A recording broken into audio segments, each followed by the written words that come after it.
Hola, muy buenas, ¿qué tal? Bienvenido a un nuevo vídeo de Pirobits. Esta semana quiero hablarte sobre el reto del billón de líneas, que básicamente consiste en procesar 1000 millones de filas en el menor tiempo posible. Básicamente, cuanto más rápido seas capaz de procesarlo, mejor. En mi caso, he sido capaz de llegar a los 3,5 segundos y en el vídeo de hoy te quiero contar cómo conseguir realizar esto. Básicamente el objetivo del reto es leer un CSV que ocupa nada más y nada menos que 14 GB de espacio, un montón. Y bueno, el reto trata de leerlo, procesarlo y hacerlo lo más rápido que puedas mediante todo tipo de optimizaciones. Así que hoy quiero contarte de qué trata esto. Obviamente, cuando te toca, o ya sea en una entrevista de trabajo, en tu trabajo, o porque te apetece resolver un reto así, lo primero que se te ocurre es oye, ¿por dónde empiezo? ¿Cómo lo hago? Incluso, oye, si uno no está acostumbrado a resolver este tipo de problemas, puede agobiarse, ¿no? Pero bueno, no te preocupes porque lo vamos a ver en el vídeo, cómo se resuelve, te lo explico, te lo cuento, los distintos pasos que he seguido yo personalmente para llegar aquí. Así que quédate hasta el final del vídeo porque la verdad es que es bastante interesante. Lo primero, presentarte el reto, que está en GitHub. Ahí tienes en el enlace que puedes ver en pantalla, te lo dejaré en la descripción.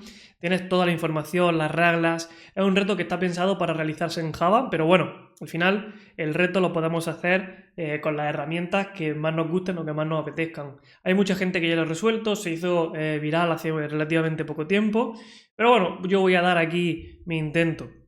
El objetivo básicamente es leer el fichero measurements.txt, que básicamente es un CSV que está formado por el patrón estación, dos puntos, temperatura y final de línea. Y esto, como bueno, te he dejado aquí un ejemplo, como puedes ver las distintas ciudades, Madrid, Almería y a la derecha la temperatura con un decimal y un signo negativo si la temperatura es negativa. O las medidas. He puesto temperatura, imagino que son eh, unidades de temperatura, pero bueno, básicamente para el reto nos da un poquito igual. El objetivo es simple, es si una ciudad aparece varias veces, que obviamente la aparecerá, lo único que hay que hacer es agregarla y extraer algunas métricas, como puede ser el mínimo, el máximo, la media, etcétera. Mi objetivo es divertirme y aprender resolviendo el reto. A mí resolver todo este tipo de retos me encanta. Es algo que llevo haciendo desde que soy pequeño, desde que llevo programando. Siempre me encanta resolver retos cuanto más complejos mejor. Y por ello, pues bueno, me he saltado algunas normas y por ejemplo lo voy a resolver en Go, no con Java ni nada de eso. Igual que no voy a extraer todas las métricas, ya que al final se trata de hacer algunos cálculos y me he saltado algunos pasos, ¿no? Lo que me interesa es ver la estructura general de cómo resolver el problema. Entonces, bueno, el primer paso, y es lo primero que he hecho, es dividir el fichero. Trabajar con un fichero de 14 GB y hacer pruebas es muy lento y muy tedioso, así que he sacado dos. Small, txt, de unas 1000 líneas, y medium, con 10 millones de líneas. De esta forma puedo hacer pruebas en el código con el fichero small, ver que funciona más o menos todo bien, y probar en medium qué tal va. De esta forma no tengo que estar esperando tanto tiempo, ¿no? Entonces, la primera solución, siempre a cualquier problema que te enfrentes, ya sea en una entrevista, ya sea en un problema en tu trabajo, busca siempre una primera solución muy simple y a partir de ahí empieza a construir. Así que, ¿cuál es la solución más simple? Bueno, aquí dejo el código, está hecho en Go. Como decía, así que bueno, simplemente creo un array, abro el fichero, leo línea a línea, cada línea la divido a partir del punto y coma y me quedo con la parte inicial, que es la estación, y la parte de después, que es la temperatura, que además hay que convertirla a flotante. Y luego simplemente en nuestro diccionario añado la ciudad junto con la suma de temperaturas, el número de ciudades que cuento y luego por último simplemente pues sacamos las métricas que queramos, ¿no? Como he dicho, me he saltado un poco algunas normas y simplemente he sacado pues la media por hacer algo, pero bueno, podemos hacer el mínimo, el máximo, etcétera. Y ya está, esta es la solución más simple, así que lo único que hay que hacer ahora es ejecutarlo y medir el tiempo, ver cuánto tarda en ejecutarse, que son nada más y nada menos que unos 2 minutos y 20 segundos, unos 140 segundos lo que ha tardado esta primera ejecución, pero bueno, no pasa nada, vamos a ir viendo qué podemos hacer. Aquí el profiler es tu aliado, básicamente el profiler te permite saber en qué o a qué funciones tu programa dedica el tiempo. Aquí te muestro el diagrama de, bueno, el gráfico de llamas, que es uno de los que más me gustan a mí, donde en la barra de arriba puedes ver la función principal, que es la que dura los 140 segundos, y a partir de ahí te va desgranando en qué funciones se dedican más tiempo. Aquí la que más ocupa de la pantalla, como puedes ver, es la lectura del fichero, ¿no? Todas estas funciones de scan, read y la llamada al sistema para leer fichero. Y lo primero que puedes pensar es que esto es problema de I/O. Y sí, puede ser problema de I/O, pero realmente si nos paramos a pensarlo, los discos duros hoy en día, los discos en estado sólido, leen muy rápido. Así que lo más probable es que no sea problema de I/O, sino sea problema de la implementación. De hecho, en el ordenador en el que estoy trabajando, lee a una tasa de unos 5 GB por segundo, por lo que en unos 3 segundos debe ser capaz de leer todo el fichero, por lo que algo tenemos que estar haciendo mal. Y básicamente lo que estamos haciendo mal es leer el fichero línea a línea. Lo que tenemos que hacer es leer chunks o trozos en lugar de línea, es decir, traernos una página completa de disco de forma que en cada iteración del bucle no estemos accediendo a disco, sino, oye, nos traemos toda la información, que es algo lento, porque, bueno, el disco es más lento que la RAM, que la caché, y ya una vez que lo tenemos en memoria, podemos trabajar sobre ese trozo, ¿no? Entonces, la siguiente solución, como puedes ver en este pequeño diagrama que he hecho rápidamente, tenemos un fichero a la derecha en el que está dividido en distintos trozos, que son los que se almacenan en disco, y de aquí lo que podemos hacer es hacernos una función que lee todo un trozo de golpe y nos trae los bytes. Ya no nos trae string, no nos trae nada, nos trae un array de bytes. Pero esto es mejor porque nos podemos hacer una función que lea este array de byte y ir byte por byte buscando cuál es el punto y coma, cuál es el final de línea y directamente procesar la cadena nosotros. De hecho, esto nos evita hacer otras llamadas que ahora veremos, de forma que podamos optimizarlo más. Y en una sola pasada hemos procesado todo el chunk. Esta solución ya me permite pasar de los 140 segundos a 67 segundos, que es prácticamente un 50% del tiempo. Como veis, ya estamos rondando el minuto frente a los dos. Somos mucho más eficientes.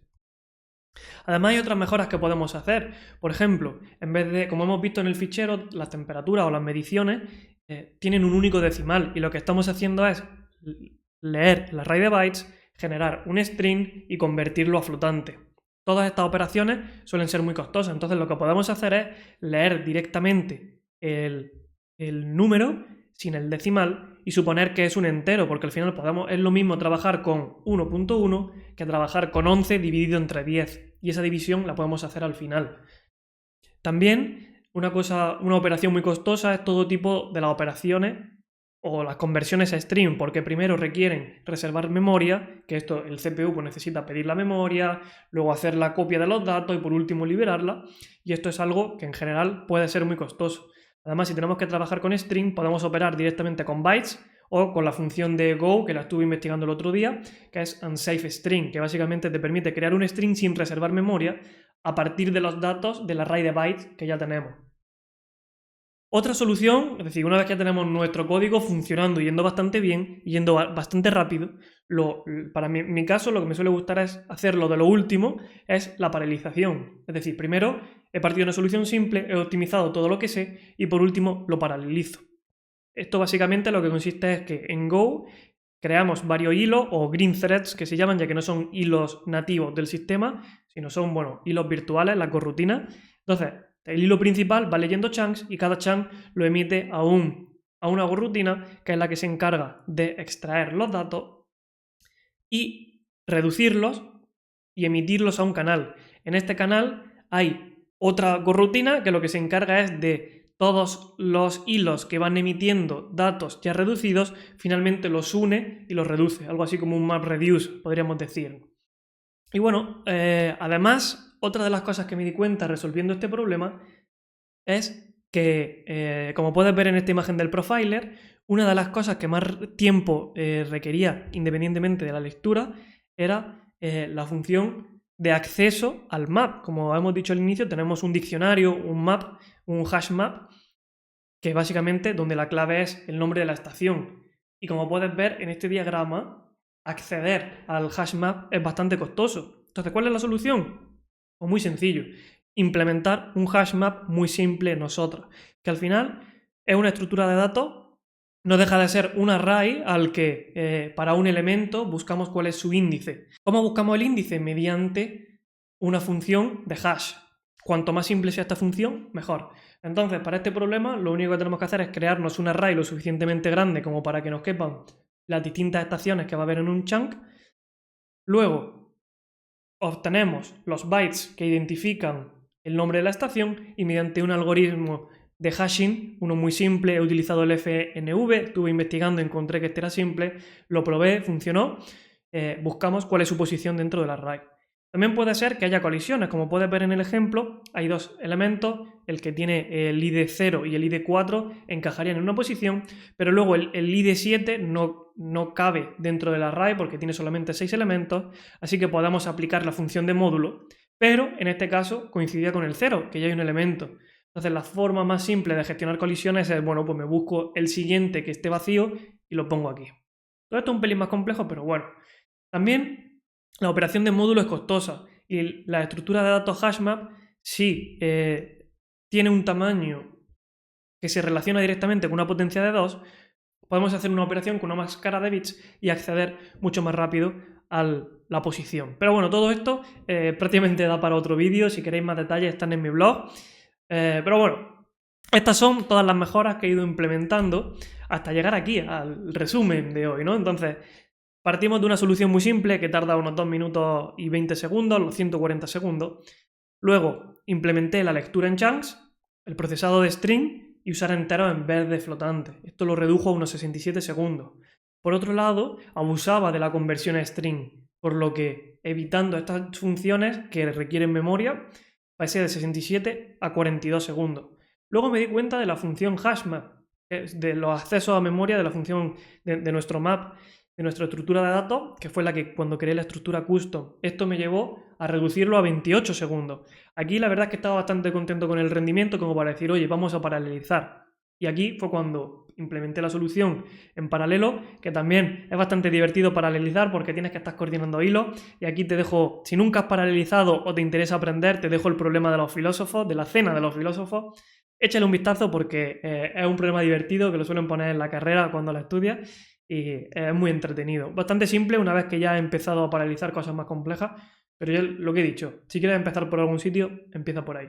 Y por último, en vez de utilizar funciones que trae la biblioteca para pasar y convertir un número a un string, lo he hecho yo directamente porque es muy simple. Es simplemente ir cogiendo cada byte, multiplicarlo por 10, sumarle el anterior o el siguiente y al final multiplicarlo por 1 o menos 1. Hay un montón de casos esquina, un montón de if que aquí no tenemos que comprobar. Luego otro fixer que al final, cuando ya lo terminé, me di cuenta que había cositas que podía arreglar, hasta unos 3,8 segundos o unos 3,5 si los datos están en memoria.